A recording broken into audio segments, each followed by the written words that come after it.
کرائے کا گھر ہو تو حج فرض ہوگا یا نہیں؟ آج کل کے حساب سے کم از کم کتنی مالیت ہو تو حج فرض ہوگا؟ اگر زید کرائے کے گھر میں رہتا ہے تو کیا مقررہ مالیت ہونے پر حج فرض ہوگا؟ دیکھیں یہ جو سوال ہے نا کہ کتنی مالیت چاہیے، اصول یہ ہے کہ جب حج کی درخواستیں جانا شروع ہوں، آپ جس بھی کنٹری میں رہتے ہیں وہاں جب حج کی درخواستیں جانا شروع ہو جائیں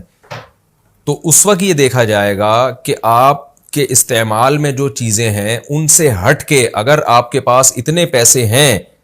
کہ آپ حج کی اپلیکیشن جمع کروا سکتے ہیں اور حج پہ جانے اور واپسی تک گھر کا نان نفقہ بھی آپ دے سکتے ہیں تو آپ پہ حج فرض ہو جائے گا۔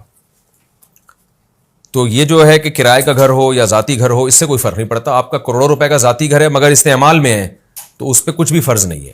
لیکن آپ کی کوئی پراپرٹی پڑی ہوئی ہے جو استعمال میں نہیں ہے، وہ اگر اتنی مالیت کی ہے کہ اسے آپ بیچ کے حج کر سکتے ہیں تو وہ اس دوران بھی اگر آپ کے پاس موجود ہے جب حج کی درخواستیں جانا شروع ہو چکی ہیں تو پھر آپ پر واجب ہوگا کہ آپ اس پراپرٹی کو بیچ کے حج کریں۔ آپ تو یا اتنی گولڈ پڑا ہوا ہے یا اتنے کیش پڑا ہوا ہے یا اتنی سلور ہے، چاندی ہے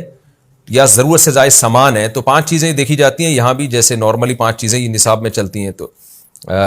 سونا، چاندی، مال تجارت، کیش اور ضرورت سے زائد سامان، یہ 5 چیزیں اگر اتنی مالیت کی ہیں کہ ان کو بیچ کے آپ حج کی اپلیکیشن میں پیسے جمع کرا سکتے ہیں اور گھر کا نان نفقہ جو ضروری ہے وہ بھی آپ دے کے جا سکتے ہیں تو پھر آپ پہ حج فرض ہے۔ اگر یہ نہیں ہے تو پھر حج فرض آپ پہ نہیں ہے، چاہے ذاتی گھر ہو چاہے کرائے کا گھر ہو،